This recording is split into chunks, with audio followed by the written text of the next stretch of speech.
now listening to the Arsenal Therapy Podcast.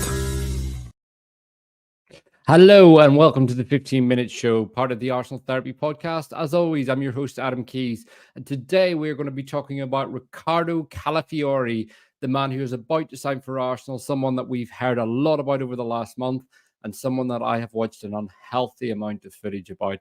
But we're going to have a bit of a breakdown of what he will offer, why Arteta wants him so much, and what we think he will bring to the Arsenal team this year. What are his strengths? What are his weaknesses?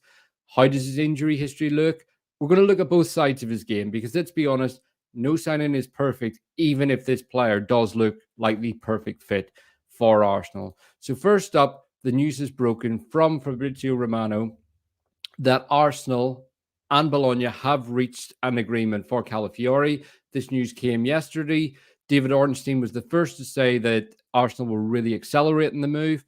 And then Romano reported very quickly after that the fee is around 40 million plus 5 million in add-ons. Sky Sports are reporting that it's around 50 million euro in total. So that comes to a total of around 42 million pounds. Romano's fee comes to about 37 million pounds. And we know that Bologna will hold a bit of a sell-on clause there. However, that's by the by. The important thing is we've agreed a deal. Edu held out very firm on this, which is incredible to see. Arsenal won't buckle under pressure anymore. They won't pay that extra few million just to get a deal done. And that's something that's very important because every transfer has a knock-on effect. And it's very easy to say, just pay the money, get it done. But if you're signing 4 players and you pay the extra 5 million every time, those 5 suddenly become a 20. And that 20 suddenly means that you can't sign an extra player come the end of the window if a market opportunity arises. And with PSR becoming more and more strict every year, Arsenal have to be careful. And this is where strong negotiating tactics come into force. But who is Calafiori? What do we know about him? And what do we think he's going to bring? So first up, some great data here from Squawka. We know that Calafiori is a 22-year-old left-sided defender. He has played as a centre-back. He has played as a left-back. He started his career at Roma, where he was predominantly used as a left-back by Jose Mourinho.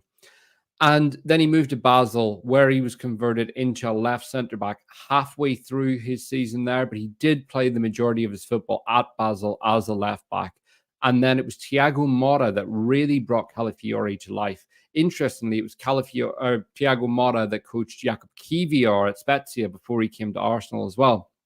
Motta did want to bring Calafiori with him from Bologna to Juventus, but couldn't get the deal done. But if you look at Calafiori's numbers last season, this is a guy who's a very, very well-rounded defender. Possession 1, 7.47 times a game. Aerial duels, winning over 2 per game. His aerial success rate, this is really, really high, 71.43%. This is a much higher percentage than Gabriel has, and Gabriel is one of the best aerial duel winners in our team. However, with Gabriel, it's important to note he competes for a lot of attacking aerial duels. So that does bring his aerial duel success rate down because there's no distinction between a defensive aerial duel and an attacking one. Gabriel competes for nearly every ball in the box when we have a corner. So it'll be interesting to see what Calafiori offers there. But the data shows he's a very strong aerial battler. Ground duels as well, over 3-1 per game. His success rate, almost 60%. And again, interceptions, this is something that I find very interesting in this kind of player. How can they intercept? Because he's a player that we see predominantly playing as a left back, inverted left back, whilst also being used as a left centre back on occasion. But when you look at some of the other key stats here, successful passes into the opposition half, per game, you're talking 5.85. Not a huge amount there. He's got a very high long pass accuracy, 62%. And again, this is something that we see from technically gifted players a lot, and something that Riccardo Calafiori will really bring to the Arsenal team. Because what's interesting about him is, yes, he's expected to play left back. He is a defender first, and he's got a lot of the technical qualities that Zinchenko has. This is what could be argued as the perfect profile for Arsenal. And when you compare him to what we've got at the minute, you look at Calafiori, he is the guy in green here. look at where the arrows are pointing. This is a guy who's incredibly well-rounded. So Zinchenko actually makes more carries per game and has a higher percentage of dribblers tackled per game.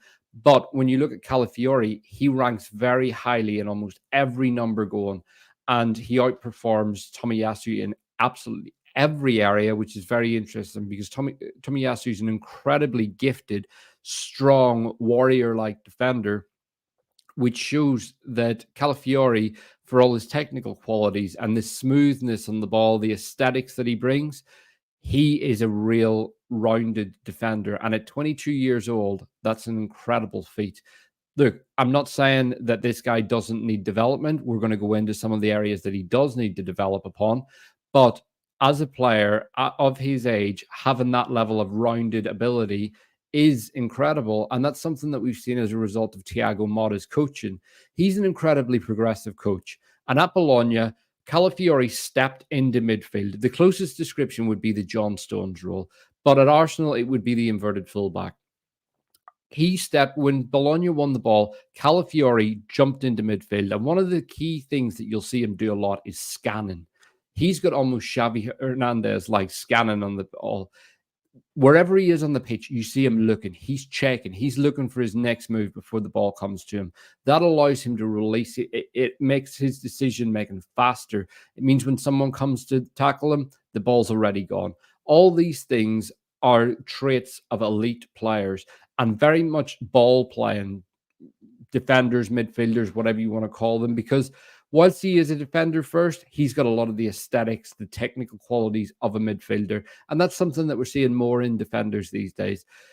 10 years ago, he would have played in midfield, no doubt about it. When you have that kind of technical prowess, that agility, those qualities, you would have been playing in midfield. Now we're seeing more and more football come out from the back. We're seeing goalkeepers with midfield-like abilities in the way that David Raya does.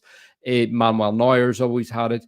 But someone like Calafiori would definitely have played as a midfielder 10, 15 years ago, without doubt, as a lot of these numbers show.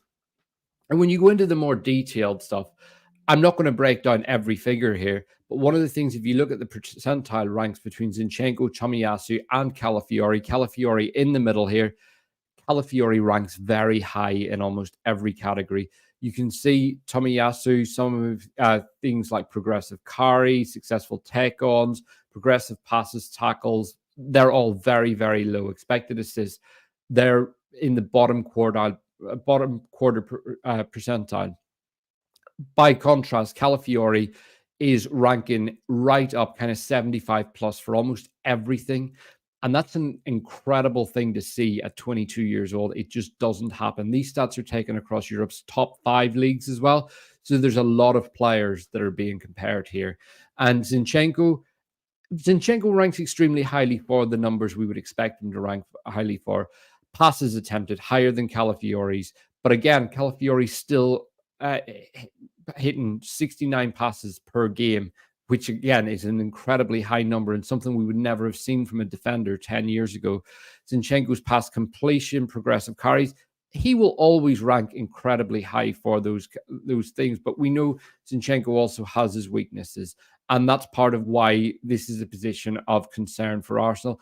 And on top of those weaknesses that he has in games, he's also got a pretty patchy injury record that has continued from his time at City into his time at Arsenal.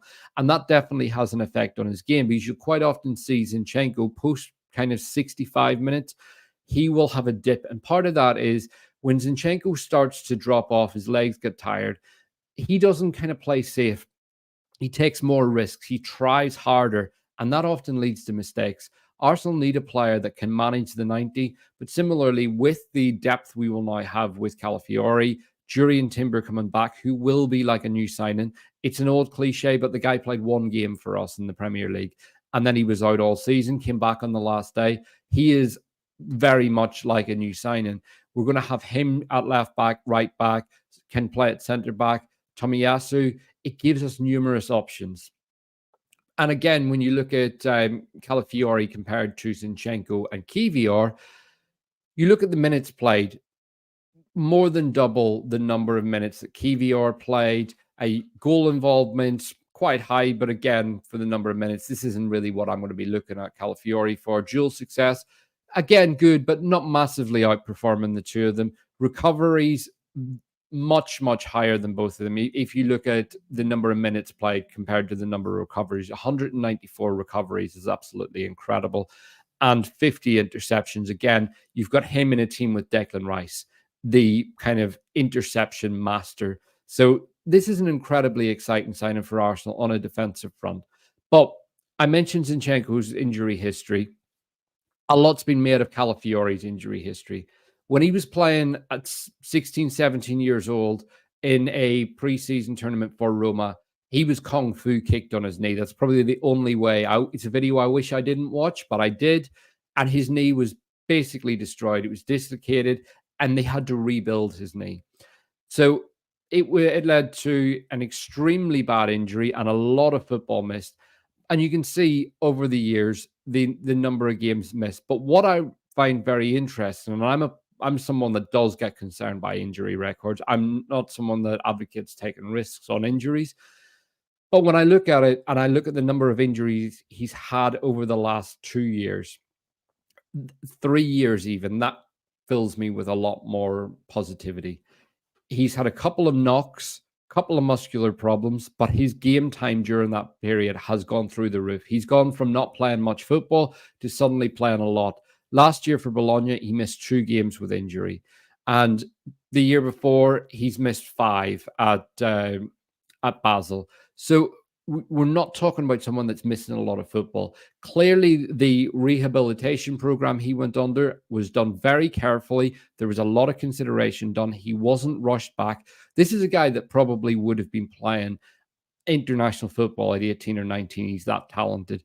But he's had to go on a different path to other people. Going to Basel, different path. He's someone that would have expected to break through at Roma, but he didn't. He's had to go. And this is when we talk about progress not being linear. This is the very definition of that. Italian defender goes to Switzerland, plays for Basel, comes back to Italy, and now he's on his way to the Premier League. This is a guy that's clearly prepared to put his career in the best place for development. And that's what we're seeing so far. The move to Basel, very, very good for his development. He's gone to Bologna, a club with Thiago Motta, an incredibly progressive manager, as I mentioned before, and someone that has developed him into a really top-class player and an Italian international who did get in the Serie A Team of the Year last year. But again, I said I'm not going to get too hung up on goal involvements, but it is very interesting. Europe's top 5 leagues, Calafiori had the most assists by centre-backs.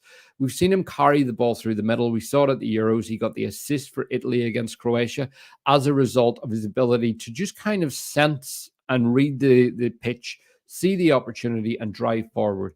As a centre-back at Arsenal, I'm not sure how much Mikel would want that. As a left-back, as an inverted player, that's something that Mikel is going to absolutely love. And again, you're putting a carrier like him who can also pass and progress the ball very well into a team with Declan Rice. That is only going to cause trouble for the opposition. And I mentioned John Stones earlier. Again, comparing Calafiori is the one in red here, John Stones in blue. Look at Calafiori's numbers compared to John Stones. He's someone that outranks Stones in a lot of categories. And John Stones is one of the best players in the world. He's won it all. He's a superb defender, midfielder, ball player, whatever he is. Calafiori is outperforming him in a lot of things. But significantly, the two that he's massively outperforming him is ball recoveries and duels won. That's something that we know Mikel loves. He gets angry when he loses a duel. And this is exactly why he's bringing Calafiori in.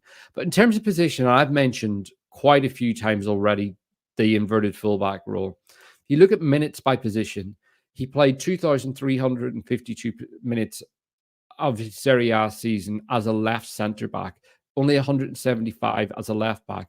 But that shows he has been used at left-back. But what's interesting is if you look at the next 2 graphics and don't get too hung up by the position that he played, look at his heat map.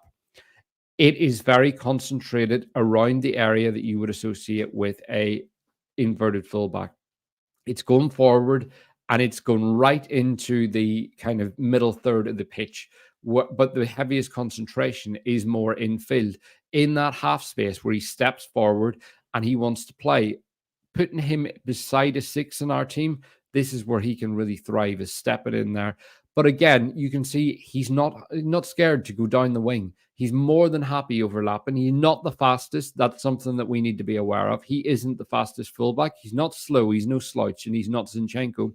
But he's not a sprinter. We're not talking an Alphonso Davies here. But you can see from the concentration of the heat map that he is playing that left centre back role, but he does go further up. And this is what I was talking about, him stepping into midfield. And again, you look at his defensive actions, that is literally a scatter graph. It's all over the park. He's someone that is capable of playing in almost any area.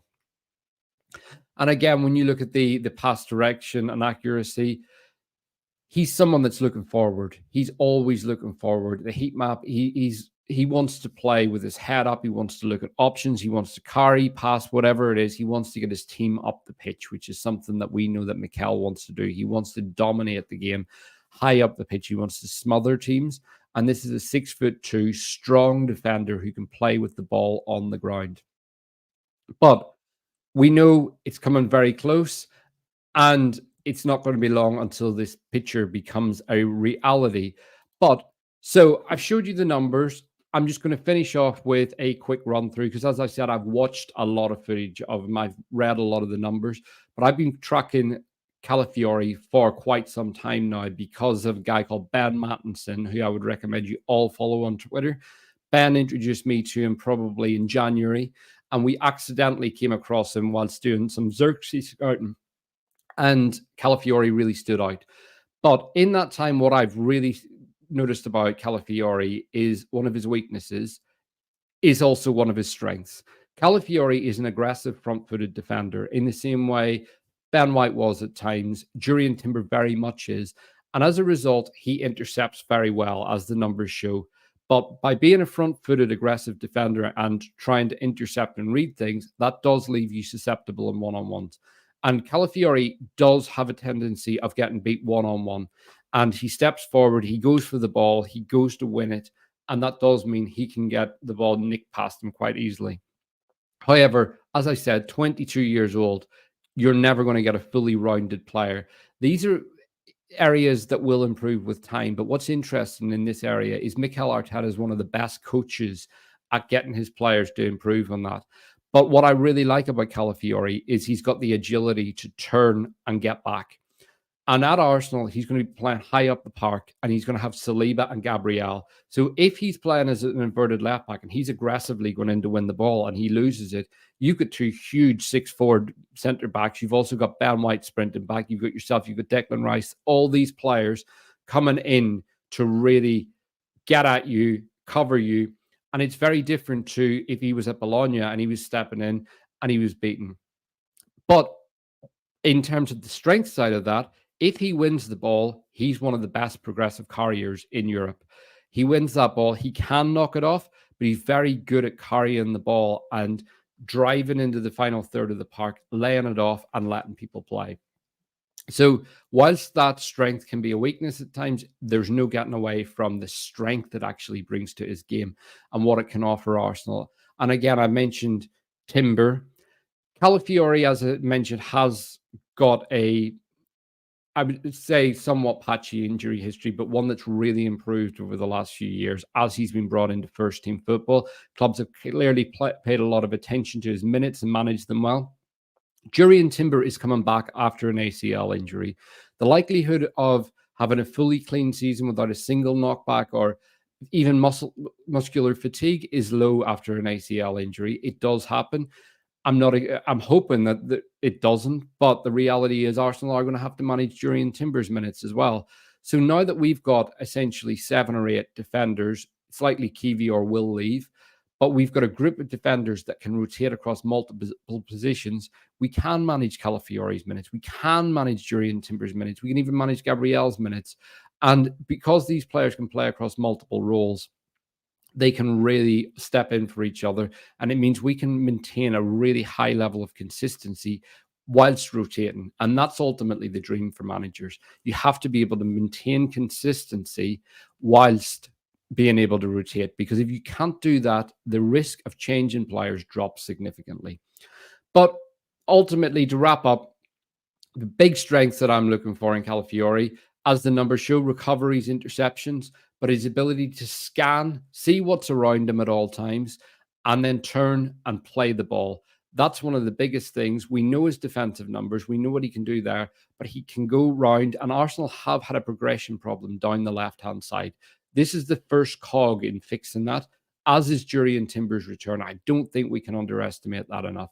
So getting him in there, we need another midfielder to really help grow that. And I expect to see this move really, really helping Gabriel Martinelli. And with the return of Gabriel Jesus, who's looking leaner than ever, we've got another player who can also dribble and carry. But look, please give us your thoughts. If you've enjoyed this video, drop us a like, drop us a subscribe, and please tell us your thoughts as well. Do you think Calafiori is the right option for Arsenal? Do you have any concerns? What excites you the most about him? And look, please join us again. We will be back in a couple of days for another show as the transfer window wraps up. But thank you, everyone, for joining. Have a great day.